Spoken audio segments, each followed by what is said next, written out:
Giselle Hargrove placed the folder on the boardroom table, the way someone drops evidence at a crime scene flat, deliberate, without apology. Her voice carried to every corner of the room, criminal possession and transport of military-grade weaponry, 9 months of federal detention. And you expect me to hand this man the security lead on a $340 million defense contract? Light laughter moved around the table like a quiet current. Caleb Merritt did not move. He did not look down at the folder. He did not offer a single word in his own defense. He simply held Giselle's gaze with the kind of stillness that unsettled people who had never been truly afraid of anything real, because he knew something no one else in that room knew, including Giselle Hargrove herself, that the person about to walk through that door would change everything before the morning was finished. Follow this channel now. This is the kind of story that stays with you long after you stop listening. The alarm on Caleb Merritt's phone went off at 5:45 on a Friday morning, and he silenced it before it could ring a second time. The apartment was small, 2 bedrooms, 3rd floor, a radiator that clicked in the cold, but it was clean in the way that only single parents who have no margin for chaos learn to keep things clean. He moved through the kitchen quietly, filling a pot with water, setting it on the back burner, pulling a small blue bowl from the cabinet, and setting it on the table with a spoon already inside. Lily appeared in the doorway at 6 to 10, 6 years old, and trailing her stuffed rabbit by one ear. The rabbit's name was Biscuit. It had been white once. Now it was the color of something well-loved, its left ear restitched twice, its button eyes slightly misaligned, in a way that gave it a permanently thoughtful expression. "Are you wearing the nice tie today?" she asked. "I am." Lily considered this with the gravity of someone weighing important intelligence. "The blue one or the gray one?" "The blue one." She nodded, apparently satisfied, and climbed into her chair. She set Biscuit on the table beside her bowl like a second guest at breakfast. Caleb poured the oatmeal, added the blueberries she liked, set the glass of orange juice at exactly the right distance from the edge. The distance she'd knocked it off from twice in the first month after they'd moved in. He had measured it once with his thumb. "Is today important?" Lily asked. Caleb sat down across from her and picked up his own coffee. "Every day is important." She looked at him with the particular look she had, part skepticism, part affection that had been his mother's look, the one he sometimes saw in photographs, and still wasn't entirely prepared for when it appeared in his daughter's face. "You always say that, but sometimes things are more important." He watched her poke at her oatmeal. "Today there's a meeting, with some people at work. Are they nice?" He thought about Adrian Foss. He thought about Giselle Hargrove, whom he had watched from a distance for 8 months, and assessed with the kind of professional detachment that had once kept him alive in places with no exits. "They're serious people," he said. "That's different from nice." Lily seemed to accept this. She spooned oatmeal into her mouth and looked at Biscuit. "Biscuit thinks you'll be fine. Biscuit's very wise." "I know." She said it without irony. Caleb looked at his daughter for a moment, the serious set of her small jaw, the sleep still in the corners of her eyes, the rabbit propped carefully against her glass, and felt the specific weight that had no clean name. Not sadness, not exactly. Something closer to the awareness that this was the only thing that had ever required his full attention and deserved it at the same time. He adjusted his cuffs before leaving the kitchen. The small scar along his left wrist, white and fine, running 2 inches from the base of his palm, caught the morning light the way it always did. He never explained it to anyone. No one had ever asked twice. Vantex's defense systems occupied the top 14 floors of a glass building in the financial district, and its lobby was designed to communicate one thing clearly: scale.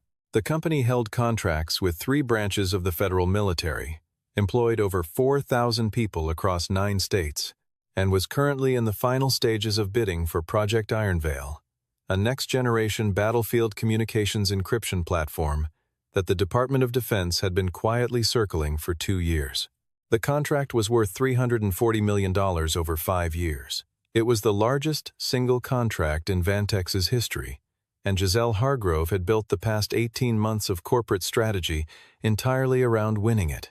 Caleb had been at Vantex for 8 months, brought in as a mid-level systems technician through a standard recruiting channel. He had listed his prior employment as federal contractor, communications infrastructure, and left the specifics deliberately vague. No one had pushed.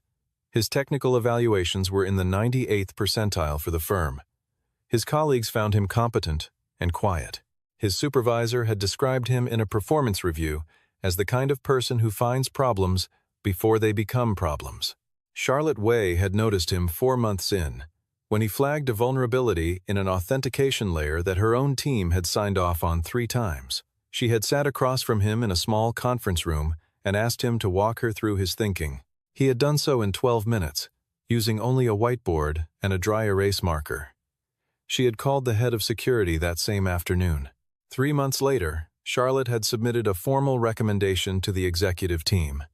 Caleb Merritt as technical lead for Project Ironvale. Adrian Foss had read that recommendation on a Tuesday morning and set it down on his desk without expression. He was 51, had been Vantex's chief operating officer for 7 years, and operated on the principle that an organization's power structure was a kind of infrastructure it needed maintenance, and unauthorized changes to it caused failures. He had already identified a candidate for the Ironvale lead position. That candidate had worked under him for 4 years and would continue to operate within the structure Adrian had built and maintained. Caleb Merritt was not part of that structure. By Wednesday evening, Adrian had made 2 phone calls. The second one reached a former colleague at a federal personnel review office, not through official channels, but through a lateral connection that had served him before. He had not asked about Caleb's capabilities. He had asked about Caleb's past. By Thursday afternoon, he had a printout. 30 copies of it were already in a manila envelope in his briefcase. Charlotte found Caleb at his workstation at noon on Thursday. She sat down in the empty chair beside him without preamble. "Adrian is asking about you," she said, keeping her voice low. "Not in the way you ask about someone you want to promote." Caleb's hands paused over the keyboard. He didn't turn to look at her right away. "Okay." Charlotte waited. "That's your entire response?" He turned then. His expression was the same as it always was measured, attentive, giving nothing away but also withholding nothing that mattered. "What would you like me to say?" "I'd like you to explain what he might find, so that when I walk into that board meeting tomorrow, I know how much trouble we're in." Caleb looked at her for a moment. Not deciding whether to trust her, he had already assessed that months ago. Deciding something else. "There are things I can't explain," he said. "Not because I don't want to, because I signed documents that mean I don't have the legal standing to explain them." Charlotte stared at him. "That doesn't make me feel better." "I know." He turned back to his screen. "The meeting will go the way it goes, but if you want to do something useful before tomorrow, check the relay encryption nodes on Ironvale's 3rd-tier communication stack." Charlotte frowned. "We reviewed that stack last week. Check the key versioning. The test environment is still running the prototype keys from the first build. Someone didn't update the deployment script when we transitioned to the production architecture." She opened her mouth to say something, then didn't. She looked at him for another moment and left. Caleb did not call anyone that night. He made pasta for Lily, helped her with a worksheet about animals that lived in the ocean, read 2 chapters of a book about a lighthouse keeper who befriended a seal, and turned her light off at 8:30. He sat in the kitchen afterward in the dark for a while. He picked up his phone and scrolled to a number he had not called in 3 years. Commander Jason Holt. He looked at it for a long moment.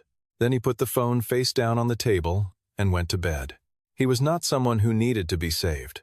That was the thing people never understood. He simply needed the world to keep moving, and for Lily to have breakfast in the morning, and for the relay encryption nodes on Ironvale's 3rd-tier stack to be fixed before Monday. The board meeting was scheduled for 9 o'clock Friday morning. Caleb arrived at 8:52, took the elevator to the 22nd floor, and stepped into a hallway where the air tasted faintly of carpet cleaner and expensive restraint. Through the glass panels of the boardroom, he could see 11 chairs arranged around a long oak table. Beside each chair, face down, was a single sheet of paper. He had noticed Adrian in the elevator lobby 20 minutes earlier, speaking quietly with 2 board members. Adrian had stopped speaking when Caleb appeared. The expression on his face was the expression of a man who had already made his calculations and was now simply waiting for the arithmetic to do its work. Charlotte was not in the boardroom. She had not been invited. Caleb sat where he was directed, At the head of the table, Giselle Hargrove arranged a glass of water, a pen, and a legal pad, with the economy of motion that characterized everything she did. She was 33 years old, had run Vantex for 4 years, after purchasing a controlling interest at 29, and had never publicly lost an argument, a contract, or a negotiation. She had a reputation for being fair in the way that a sharp edge is fair, precise, effective, and entirely without mercy if you were on the wrong side of it. She did not look at Caleb when she sat down. Adrian Foss stood at 8:59. Before we address the Iron Veil personnel recommendation, there's a matter the board should have full visibility on. He opened his briefcase and distributed nothing. The papers were already at each seat. I'd ask everyone to review the document in front of them. 11 hands turned over 11 pages. The silence that followed was the specific silence of people processing information that changes the shape of a room. Criminal possession and unauthorized transport of military-grade weapon systems. Federal detention, 9 months, 2019. Released without stated cause. File partially sealed by the Department of Defense. Adrian let the silence breathe. Then, perhaps Mr. Merritt would like to address the board. Giselle picked up the document. She read it twice. She had not seen this before. Her administrative team processed personnel files at the intake stage, and the file that had been submitted for Caleb 8 months ago had passed the standard background threshold. Whatever Adrian had obtained, he had obtained through a channel she had not authorized and would need to examine later. But later was not now. Now there was a document, and it said what it said, and she was sitting in a boardroom with 11 other people and $340 million of contract exposure. She set the paper down flat on the table. "I'm not going to debate technical competence this morning, Mr. Merritt." Her voice was even. It was the voice she used when the decision had already been made, and the conversation was formality. Vantex is in the final stage of a federal defense contract evaluation. We operate under security clearance requirements that are not flexible and are not subject to individual interpretation. A file like this, she touched the corner of the paper without looking at it, doesn't just affect one position. It creates exposure for the entire Iron Veil bid. She looked at him directly for the first time. "I don't know what you told Charlotte Way to earn this recommendation. I imagine you're technically capable. But capability isn't the only variable I'm managing. A beat. I think we all understand that this conversation ends here." There was a sound quiet, brief from 2 seats to Adrian's left. Not quite laughter. The sound of people who have already decided. Caleb had listened to all of it, without changing his expression or his posture. He sat with his hands flat on the table, his shoulders level, his eyes on Giselle Hargrove's face. He had been in rooms where the decision was already made before he walked in. He had been in structures made of concrete and bad intentions with no exit and a deadline measured in minutes. He understood this room. He understood exactly what it was. "You're right about one thing, Miss Hargrove." His voice was quiet, not strained, not performing calm, actually calm. "There is a criminal record with my name on it. I'm not disputing that." He paused. "What you're reading is a redacted document. There are pages behind those pages that your source didn't have access to, or chose not to include." Giselle's expression didn't shift, but something behind her eyes did a fractional adjustment, like a camera recalibrating. "You're not in a position to—" "There's also a more immediate problem," Caleb said. He didn't raise his voice. He didn't accelerate. Project Iron Veil has a third-tier encryption failure in the relay node architecture. The production stack is still authenticating against prototype keys from the first build. If the Federal Review Board runs their standard penetration protocol on Monday morning, which they will, because it's on the published audit schedule, they'll flag it before your team does. That's not a personnel problem. That's a contract-ending event. The room was quiet, in a different way than it had been before. "I recommend someone check it before this meeting concludes." He picked up his badge from the table. He had set it down when he sat, without explanation, and stood. "I appreciate your time, Miss Hargrove." He walked out of the room. No one stopped him. No one said anything until the door had fully closed. Giselle sat with the document in front of her and looked at the space where Caleb Merritt had been sitting. Something was happening in her thinking that she couldn't fully name yet, the particular discomfort of realizing that a decision that had felt correct 30 seconds ago might not be. Charlotte was in the hallway. She had positioned herself near a window with a tablet she wasn't reading, and when Caleb came through the boardroom door, she straightened. She looked at his face, then at the badge in his hand. "Done?" "Not yet." He handed her the badge. "Pull up the Iron Veil relay stack, the third-tier nodes. Check the key versioning in the deployment configuration file. You said this yesterday." "I know. I need you to see it yourself, before someone else does." Charlotte took the badge. "And if it's there?" Caleb was already moving toward the elevator. "Then it's there, and you'll know what to do." He spent the afternoon at Lily's school pickup, then at the grocery store, then in the kitchen making the tomato soup she liked from scratch because he had bought good tomatoes, and there was no particular reason not to. He was rinsing dishes at 4:45 when his phone buzzed. He looked at the screen. "Charlotte," he answered. "It's there." Her voice was flat, with the specific flatness of someone standing next to a disaster they can now see clearly. "Exactly where you said. The deployment script never updated.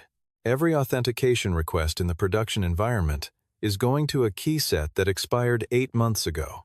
In a live audit, it would show as an unresolved vulnerability at the cryptographic layer." "Yes." Silence. "Caleb, the federal review is Monday." "I know. How long have you known about this?" 3 weeks. Another silence. "Longer. Why didn't you?"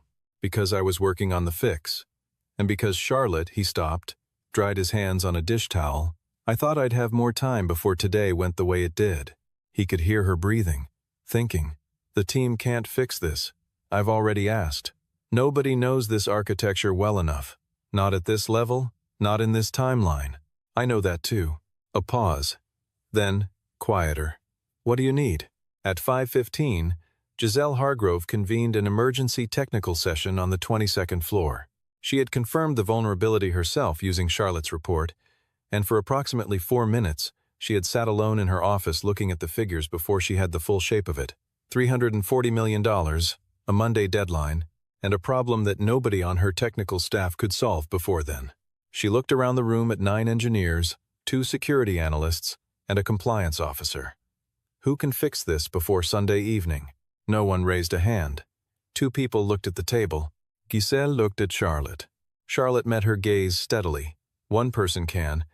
He told me about it this morning, before he left the building. He no longer works here. His termination hasn't been formally processed. The paperwork is still on Adrian's desk." Charlotte kept her voice neutral. "But that's beside the point. Miss Hargrove, if Monday comes and the audit team flags this before we do, Iron Veil is over. Not delayed. Over. And it will have been over because the person who found the problem was walked out of this building before he could fix it." Giselle did not respond immediately. She looked at the error report on the screen. She looked at the timeline.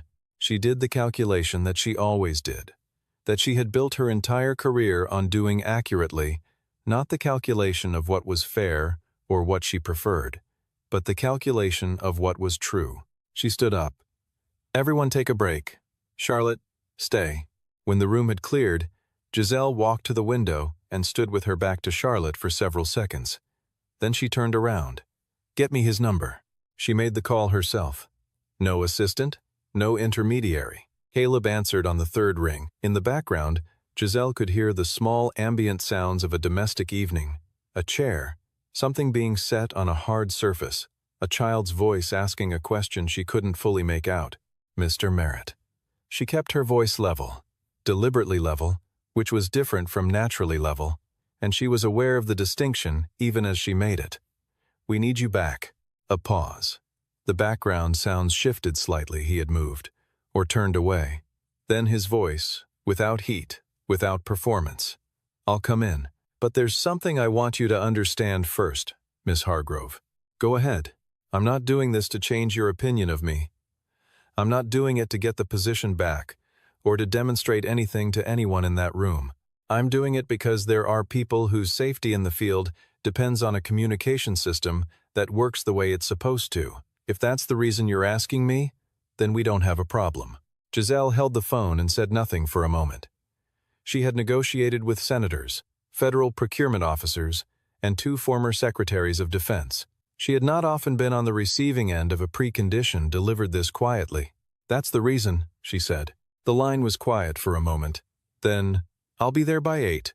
He arrived at 8:03. The lobby guard recognized him, had been told by Adrian's office that morning that this individual was no longer cleared for entry, and hesitated visibly before the temporary access card that Charlotte had arranged came through the system. Caleb waited without impatience. He was carrying a laptop bag and a black coffee from the cart outside. He looked like a man who had somewhere to be, and was not particularly interested in anything that stood between him and being there. The server room on the 18th floor was the kind of space that engineers loved and executives avoided: cold, humming, lit with the blue-white light of status indicators, smelling of electrical current and processed air.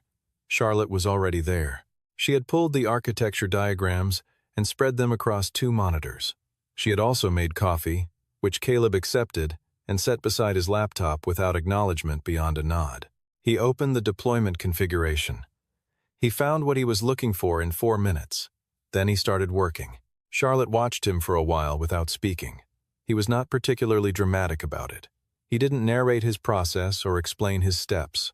He simply moved through the system with the specific economy of someone who has spent years making decisions in environments where extra motion was a liability. She had worked with engineers who were faster, and engineers who were more thorough, but she had never worked with someone for whom the 2 qualities seemed to occupy the same space so naturally. Adrian Foss appeared in the doorway at 9:30. He looked at Caleb seated at the terminal, at Charlotte beside him, at the open architecture files on the screen. He did not come in. He stood in the doorway for several seconds, and then he left.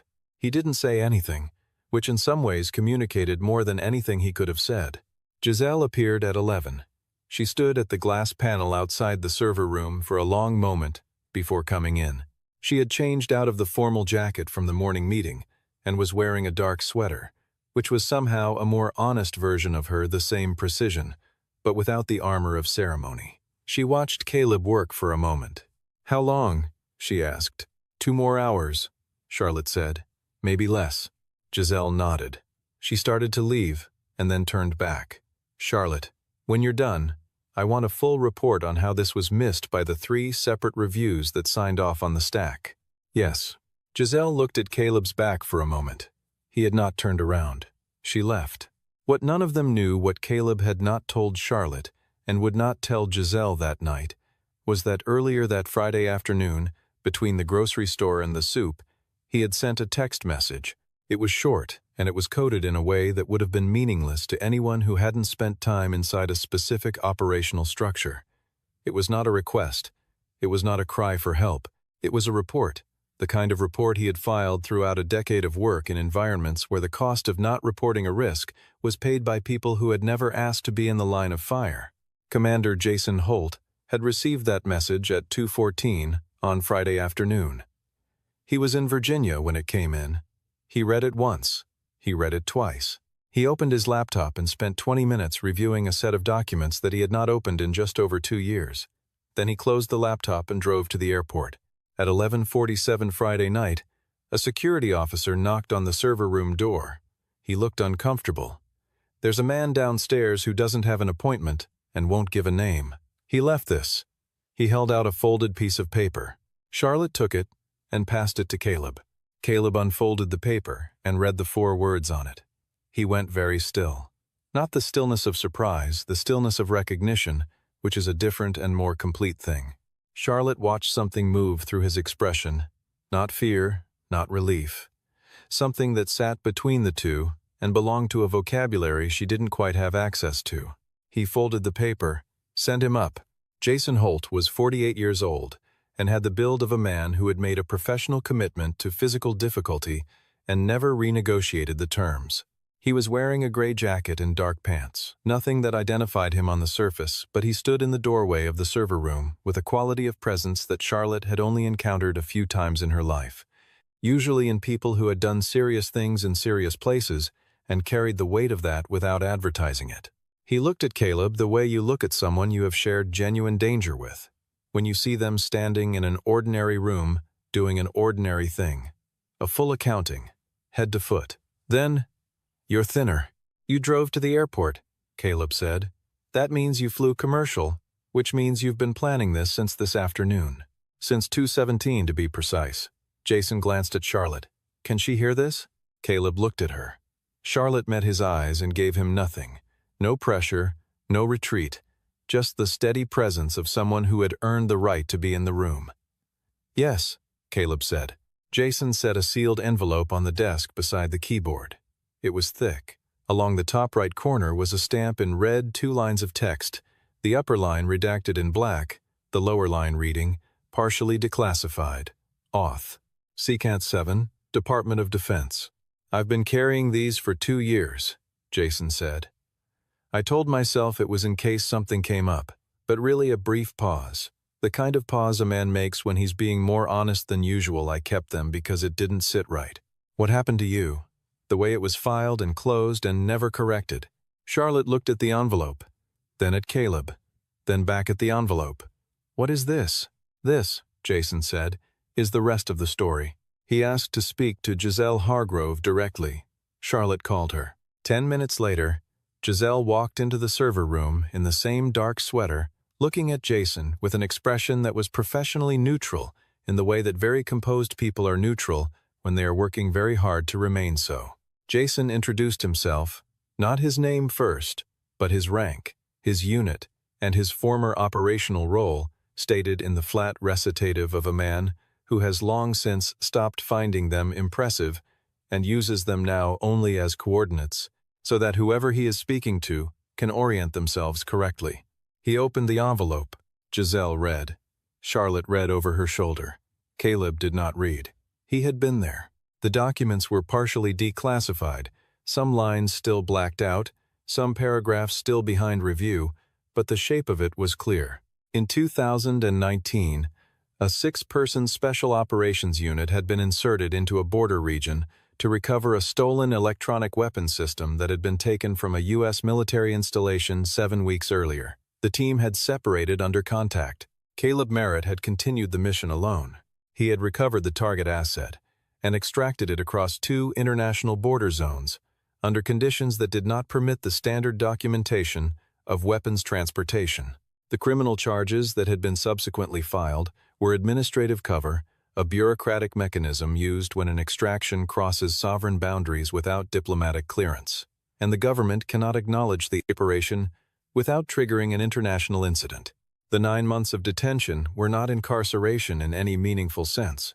They were the required operational debrief and security processing for a mission that had accessed classified systems at the highest level. The file had been sealed not to hide wrongdoing, but to protect an ongoing regional intelligence operation that the asset recovery had made possible. Caleb Merritt had never been guilty of anything except doing something difficult in a place where the rules had temporarily outpaced the reality. Giselle set the last page down. She looked at the table. The server room hummed. Somewhere in the building a heating duct expanded in the cold and clicked once, loudly, and then went quiet. Charlotte spoke first. The sealed portion of the file. That's why the background check cleared. The public record passes the threshold, but there was never enough context to flag it for deeper review. Jason nodded. The portion that Mr. Foss obtained is the only part that's publicly accessible. The part that explains what you're looking at, he tapped the envelope, requires a secretarial-level authorization request, which is not something a COO pulls through an informal contact. Giselle looked up from the table. He accessed restricted federal personnel information through an unauthorized channel? The access log will confirm it. Whoever he used as an intermediary opened a channel that shouldn't have been opened for a civilian personnel inquiry. The department will have questions about that, independently of anything happening in this building. Giselle was quiet. She looked at Caleb. Caleb was leaning against the far wall with his arms loose at his sides, and he was looking back at her with an expression that contained no triumph and no wound, just attention. The attention of someone who has spent years in rooms where the most important thing was to see what was actually there and not what you wanted or feared to see. "This morning," Giselle said. "In the boardroom. You knew all of this." "Yes. Why didn't you?" Because I signed documents in 2019 that specifically prohibit me from disclosing the operational context without written authorization from the Department of Defense. He said it without heat, and because he paused, and when he continued, it was with the particular deliberateness of someone choosing words that are exactly right and nothing extra. If the only way to keep a job is to argue for yourself in a room that is already decided, then I don't want the job that way. Charlotte, who had been listening with her arms crossed, uncrossed them. She said nothing. Jason added quietly, "In 10 years, Merritt never once used what he'd done to get himself preferential treatment. Not once. I've watched people with a tenth of his record use it to leverage every room they walked into. He never did." Giselle said nothing for a long moment. She looked at the envelope, at the pages spread on the desk beside Caleb's open laptop. The screen showed 3 lines of code, the last changes he had made to the deployment configuration before the conversation had interrupted the work. "Adrian," she said finally. "It wasn't a question. I'll want to speak with him," Jason said. "The department will, formally, next week. But tonight, that's your decision." Giselle was quiet for another moment. Then she straightened, which was the gesture she made, Charlotte had learned, when she had completed a calculation and was ready to act on the result. "Charlotte, get Adrian down here." When Adrian Foss walked into the server room 5 minutes later, he was wearing the expression of a man who has been waiting all evening to hear what version of this night he would have to manage. He saw Jason Holt. He saw the envelope. He saw the partially declassified documents laid out on the desk, like the contents of something that could not be put back. Jason placed a second document beside the first. It was a single page, a communications log, formatted in the dense tabular style of federal record-keeping, time-stamped, annotated in the margins with a notation code that Adrian clearly recognized. "You accessed federal personnel information on Caleb Merritt through a liaison contact who does not have authorization for civilian personnel inquiries," Jason said. He said it with the flatness of someone reading a weather report. The access request was logged. The channel it traveled through was logged. The department has had this since 4:30 this afternoon. Adrian looked at Giselle. Giselle did not look back. In the silence that followed, something in Adrian Foss's face rearranged itself, not into remorse, not into fear exactly, but into the expression of a man who has made a calculation that did not account for certain variables, and who is now standing inside the error. "I'll leave you to think about the specifics," Jason said. "But I'd recommend a conversation with legal counsel before Monday morning." Adrian left the room. No one watched him go. At 2:47 Saturday morning, Caleb Merritt closed his laptop. The deployment configuration was corrected. The production stack was running authenticated against the correct cryptographic keys. Charlotte ran a verification pass twice, called it clean both times, and exhaled in a way she had clearly been holding back for some time. "Monday," she said. "The audit will find nothing." Caleb nodded. He zipped his laptop bag and stood. Giselle had not left the building. She was standing near the door when Caleb straightened, not quite in his way, not quite out of it. In the cold blue light of the server room, without the boardroom table between them, and without the architecture of the morning's meeting arranged around her, she looked less like a CEO and more like a person who had been carrying a heavy object for a long time and had just set it down. "I was wrong this morning," she said. Caleb looked at her. "About what I said. About how I said it." She didn't rush it, didn't qualify it, didn't build a cushion around it. She said it as a fact, because it was one. "I made a decision with incomplete information, and I didn't look for the rest of it. That's not how I operate. Or it isn't how I'm supposed to operate." "You operated with what you had," Caleb said. "That's generous. It's accurate." He picked up his laptop bag. "The problem wasn't your judgment, Miss Hargrove. The problem was that someone gave you a partial document and framed it as a complete one." She was quiet. "The Iron Veil lead position is still open." "Adrian," she stopped. "Adrian won't be here in the way he has been. The role is there if you want it. Not because you feel like you owe me something." She looked at him directly. "No, because you're the best person for it, and I should have seen that 2 months ago when Charlotte first brought it to me." "A beat. Is that a sufficient reason?" Caleb looked at her for a moment. Something in his face was almost a smile, not quite, but the movement toward one. "I'll think about it." He walked out of the server room, through the hallway, past the elevator, and down the stairs, because he had always preferred the stairs when there was no reason to hurry. Jason was waiting in the lobby. They walked out of the building together into the cold of early Saturday morning, the city making its night sounds around them: trucks, wind, a bus somewhere blocks away. "You could have called me earlier," Jason said. "I didn't need you for me," Caleb said. "I needed you for the file." Jason nodded.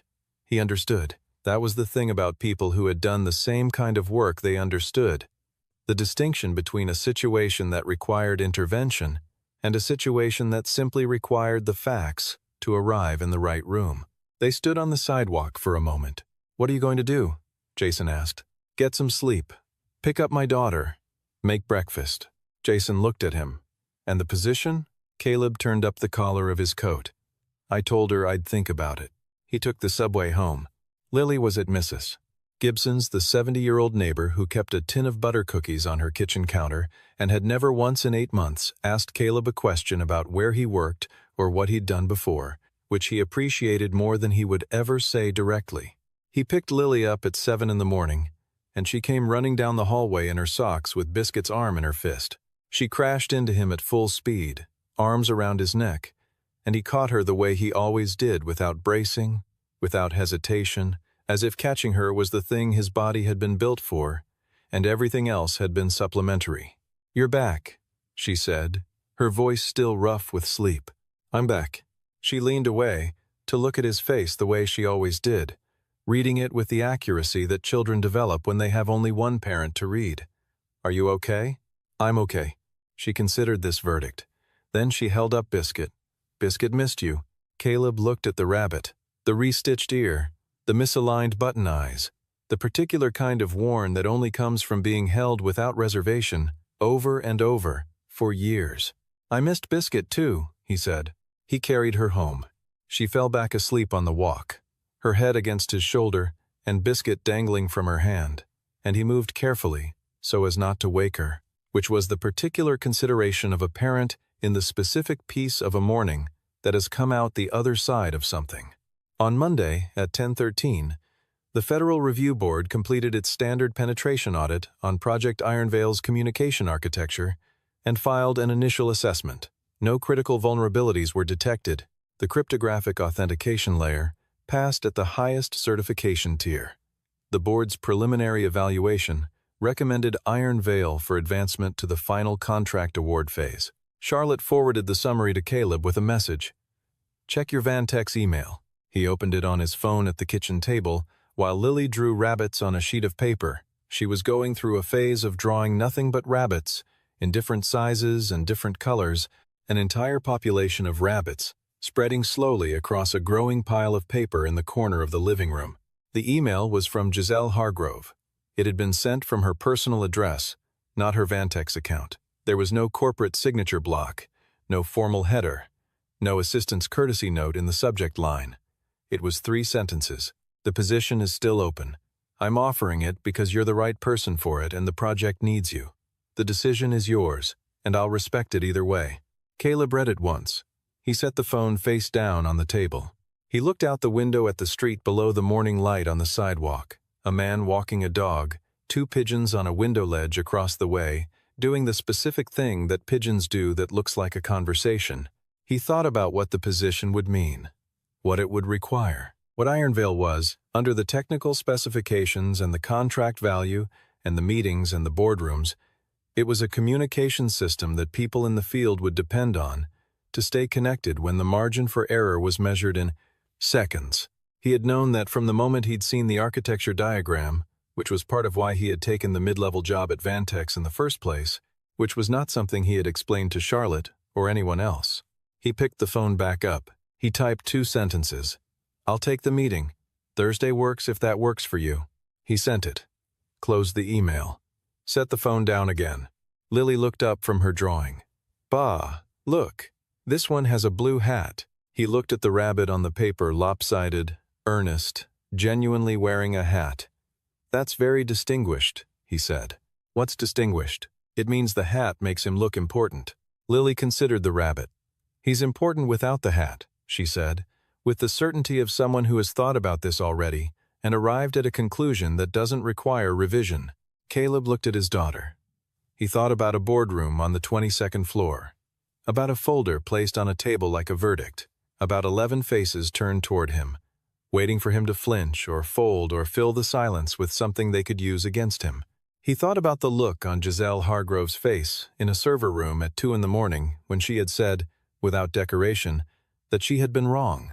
He thought about how nothing that had happened in the past 48 hours had changed who he was.